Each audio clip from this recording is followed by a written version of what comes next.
We're on we're on Daf, excuse me, Pei Vav on the days, about 20 lines up from the bottom. Tanra Bona.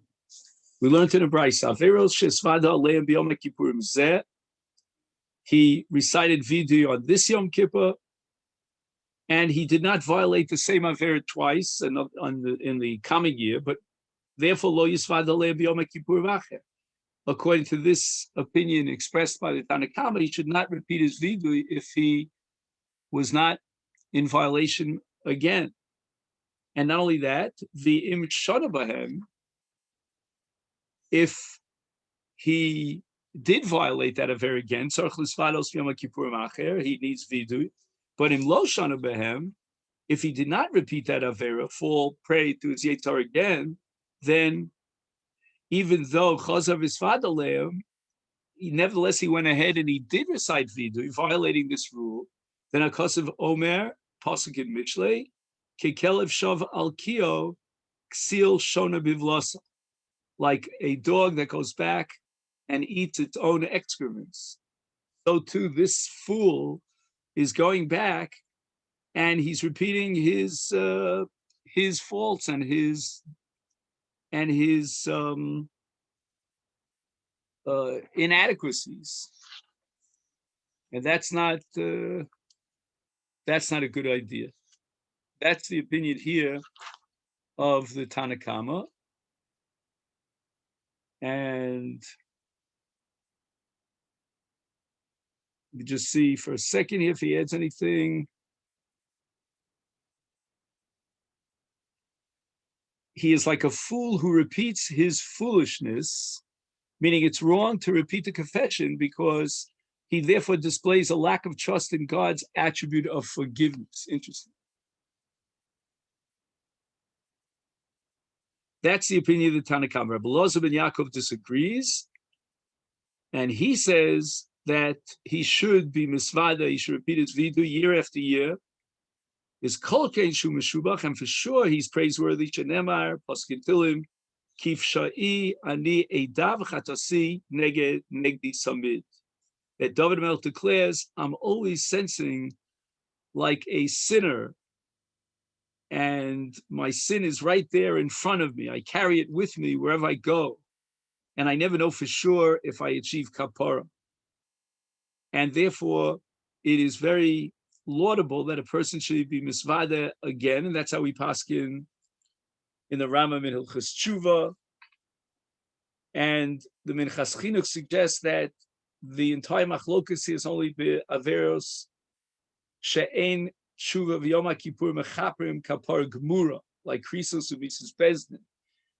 Therefore, you should constantly have the chet in front of his eyes. But if he gets a complete kapara, like for example, Chavei Esei or Chavei Lavim, according to the various shitas, that there's a kapara, a complete kapara with Tshuva Yom Kippurim, then perhaps once he had complete mechila, even Rabbi Eliezer ben Yaakov would agree that he doesn't have to do a repetition of recite his vidu a second time around. The Rama Paskins in Perek Beis Milchus Tshuva, like Rabbi Eliezer ben Yaakov, Chozer Misvada, Af Shalosh Shana Bahem. That is how the Rambam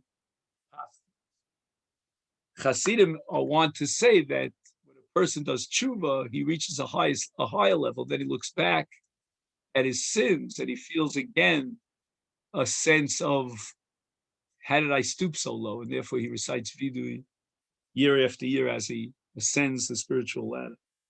The Gemara has a kasha on Rabbi Eliezer ben Yaakov, Ella, if you can derive from this pasuk,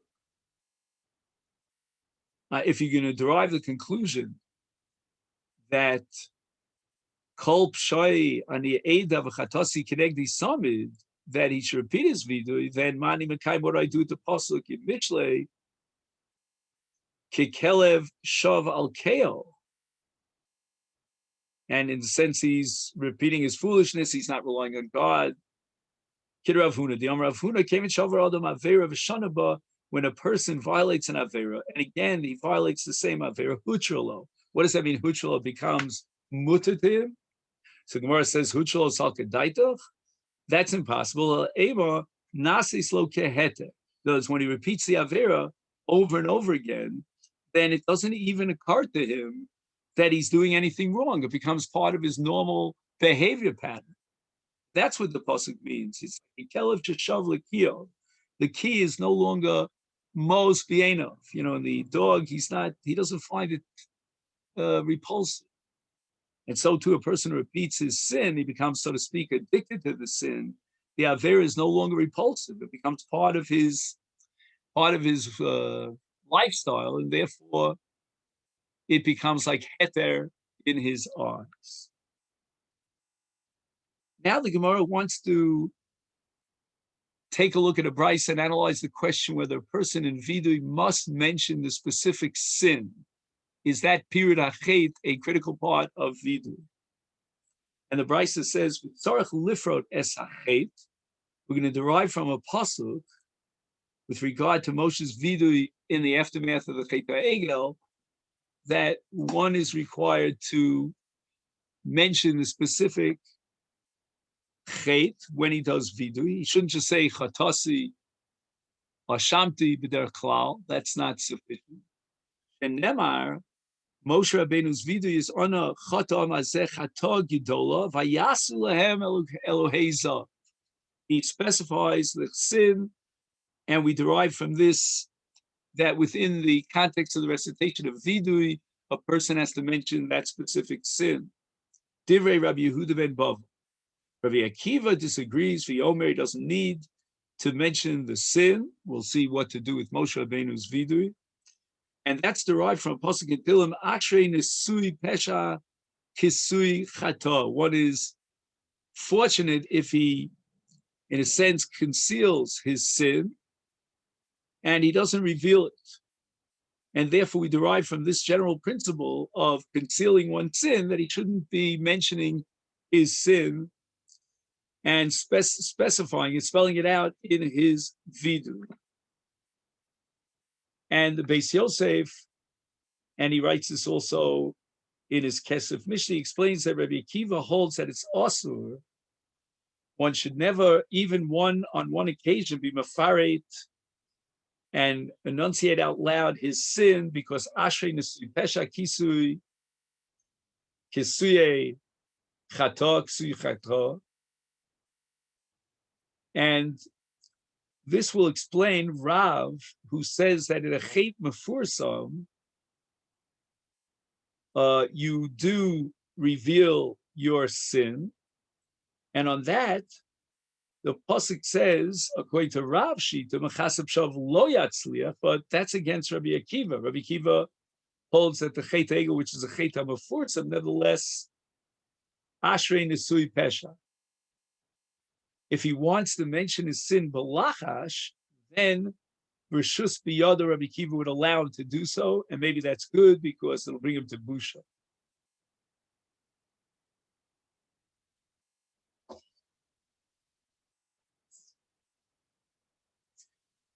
Now the Lechem Mishnah has a slightly different take on Rabbi Akiva, who says lo lefarid chatov, that which Rav said earlier, that he shouldn't publicize his sins.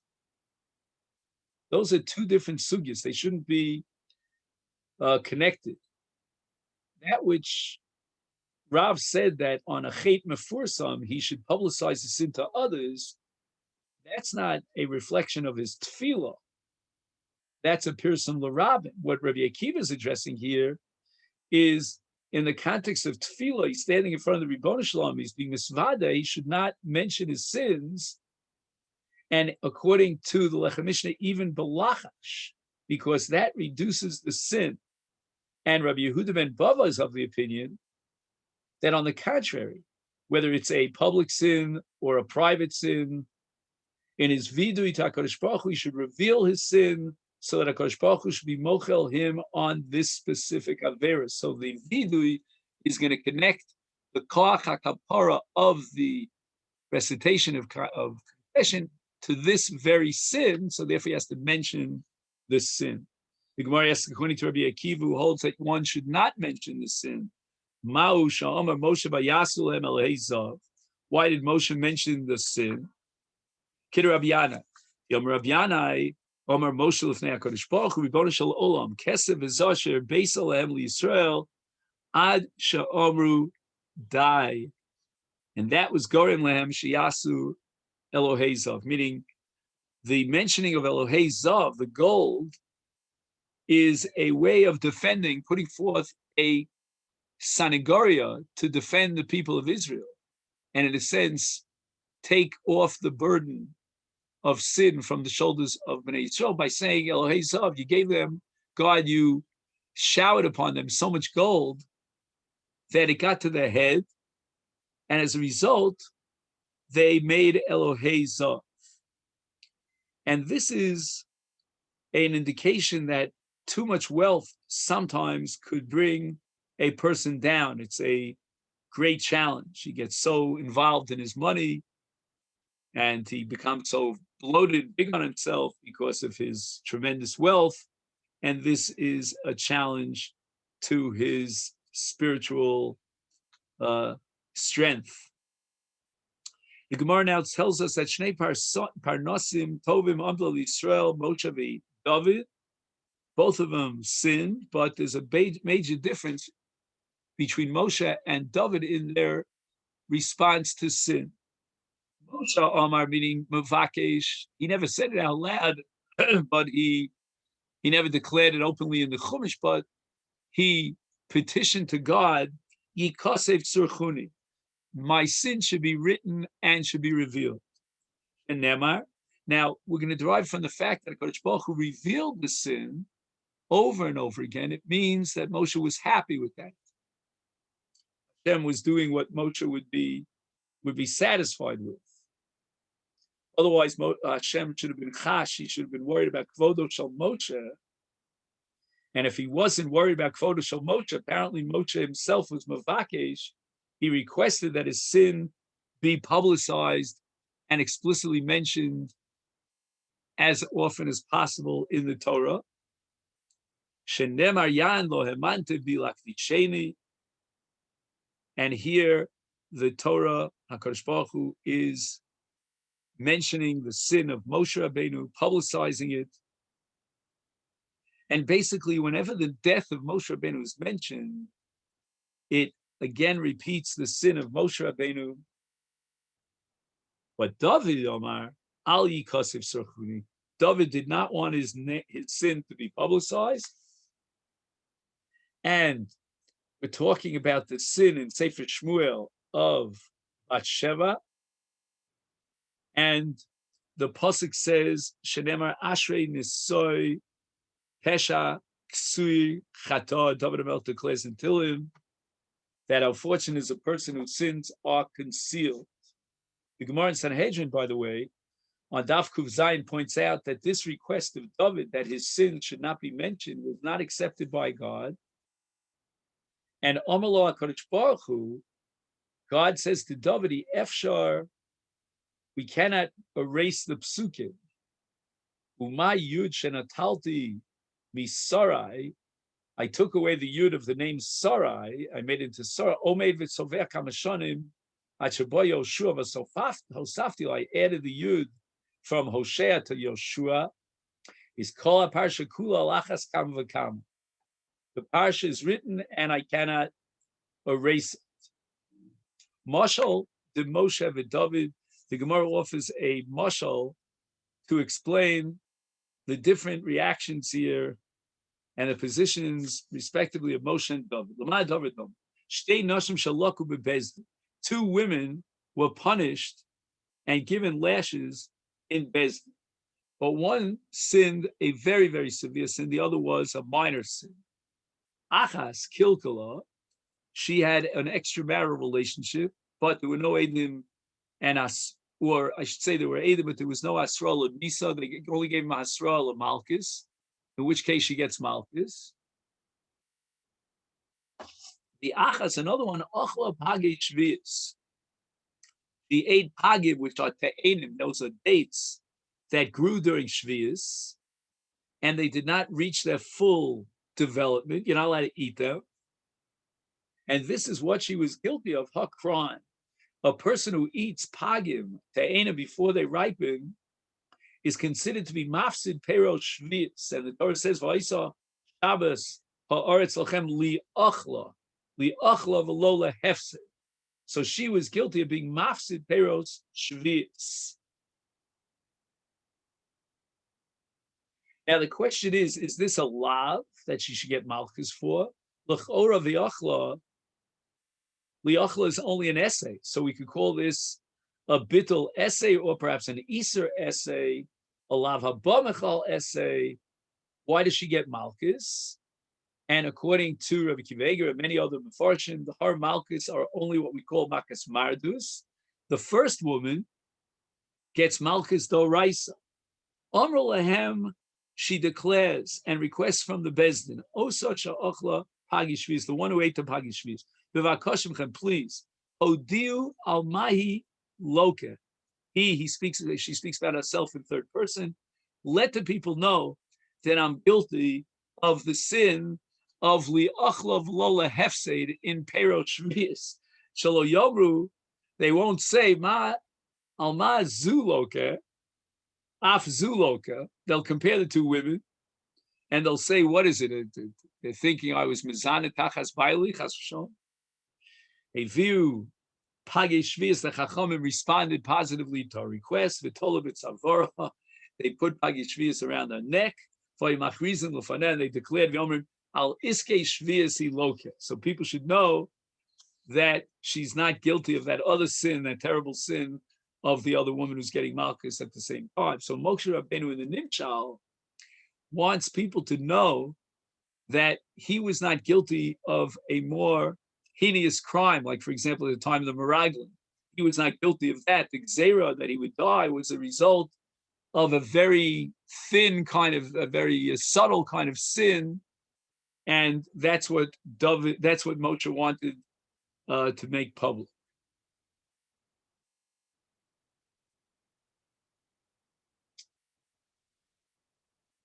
The Gemara now quotes a brisa about being mefarsem the chet of Rishoyim, because there's some Rishoyim that present themselves falsely as tzaddikim.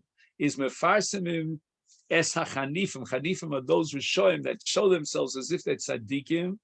That is the image they project, and we have to go ahead and publicize that they are Rishoyim. Why? Mipnei chil Hashem. There'll be a tremendous chil Hashem. If people think they are tzaddikim, then they're going to go ahead and imitate their actions. And furthermore, when they see tzaddikim punished, they'll say, "Oh, what's going on over here? There's no schus to protect them. Why are they suffering?"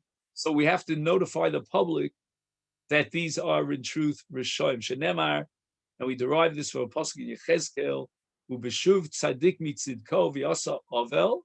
We're talking about a tzaddik who unfortunately changed his, he instead of moving forward in his progress, he went backwards. And now Asa Avel, he does things that are not right. And then the pasuk says, "V'nasati michshol lefonav."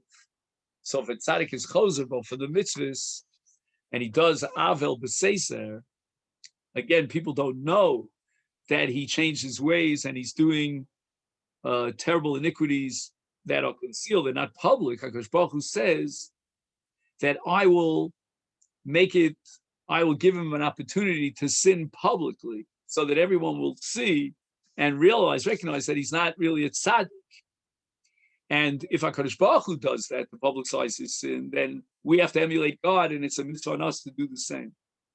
The Brisa continues and says, with regard to tshuva, that tshuvas ha-muklatim, Muklatim Rishayim Gmurim, total Rishayim, Me'akeves Peronios.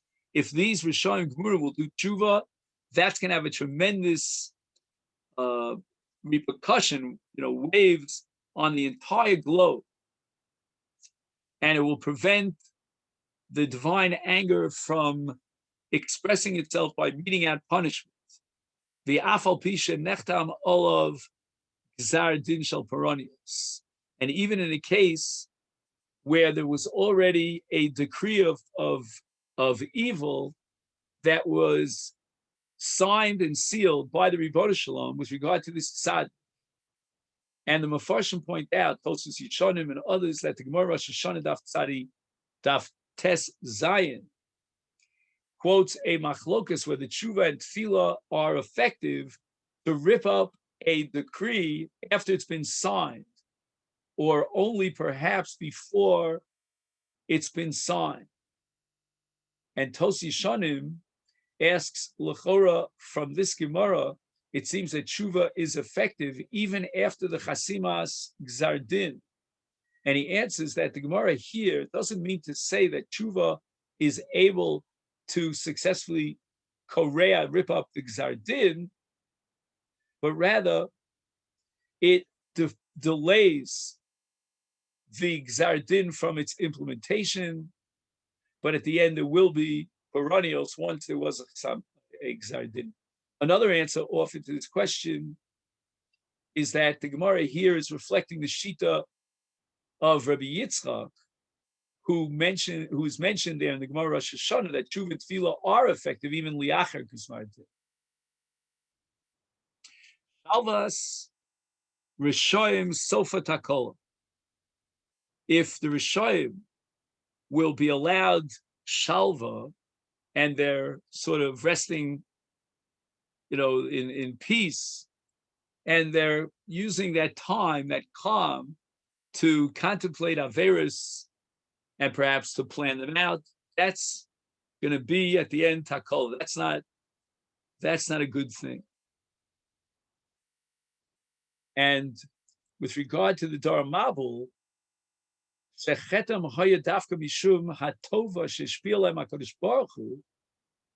that because God gave them good, he bestowed upon them good, the good life, so to speak, that's what brought them to sin, to the abyss of sin. The Brisa continues for Rishus, and if you want to get a position of shilton and srara, meaning a position as a government leader, then it's not a great idea. Mekaberes es balel, it causes a person to die before his normal time and to be buried. And this is something that we found in the Gemara Brachos, Hamadig Atzmo Birabonos. If he lords it, he gets these positions of power. That's one of the things that shorten a person's life. The Gemara Psachim quotes Rabbi Yochanan Oilo L'Rabbonos Shemekaveres Ba'aleh. And some say that the reason is because a person who has srara and chashivus, he has a position of honor and authority and power. HaKadosh Baruch Hu is medagdek imo yoser. God is even more meticulous, watching his actions. Others say that it's mekaberes ba'aleh because there's another leader whose time has come, and we have a principle that ein malchus nogas bechavratos. So when it's time for someone else to rise to the leadership, you will have to check out. In this case, you'll have to die early. Arum nichnas la v'arum yetze mimenu.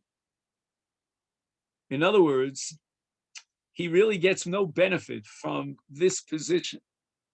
He goes in there, so to speak, naked, and he goes out of there naked when he dies. He doesn't take any benefit from it when he leaves this world. Well, if I should say kibia, the only thing we'd hope for is that he shouldn't go down a madrega, and he shouldn't sin. He should leave this world in that good position that he went into this world. Rav, when he would leave his house on the way to the courthouse, where he would sit as a dayan, Omar, he declared about himself, Hachi bitzvu nafshi, liktola nafik. He used to say bitzvu nafshi, willingly to himself, he would say, that liktola nafik, I'm being moser myself to Misa, because if I made any mistakes, then I will be punished. Utzvu besi lesu diavid, and those needs in my house I'm not fulfilling. I'm out of the house. I'm not living up to my responsibility. But rekam lebesi also, when I come home, there's no salary check because You're not allowed to take money for being a judge. Don't ask me from today's judges. Anyway, ulavai shetei bia ki yitzia.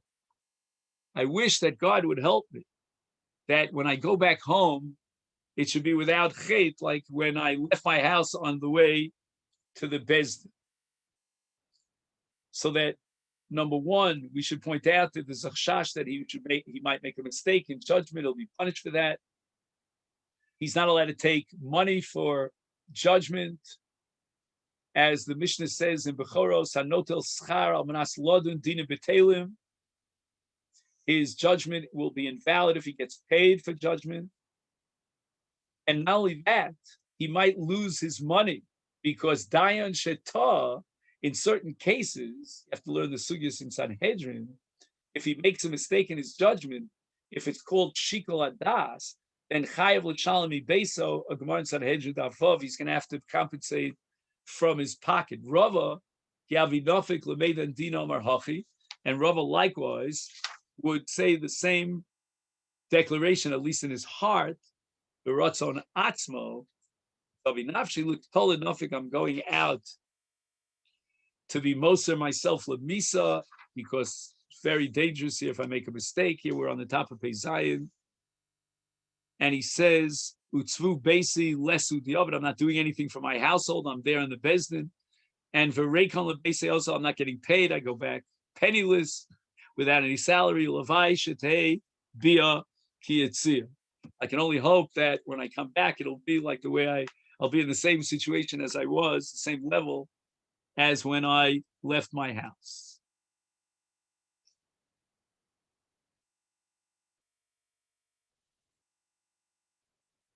The Gemara goes back to Rav, V'chiavi Chazi, Buha, Abasre, when Rav looked behind him and he saw that there was a whole group of people, a whole entourage that were going after him and escorting him to the court as a matter of kavod. So he was getting so much kavod that, he was afraid that maybe this would get to his head. He would become conceited by the kavod, the honor and the glory they're giving him. Omar, he would quote to himself and about himself a pasuk in Eov, Im Yale Lashamayim Ksio, Verosho La'ov Yagia, Higlolo Lo Netzach Yoved Roe Yomru Aya. So I'll just give you the translation of this pasuk.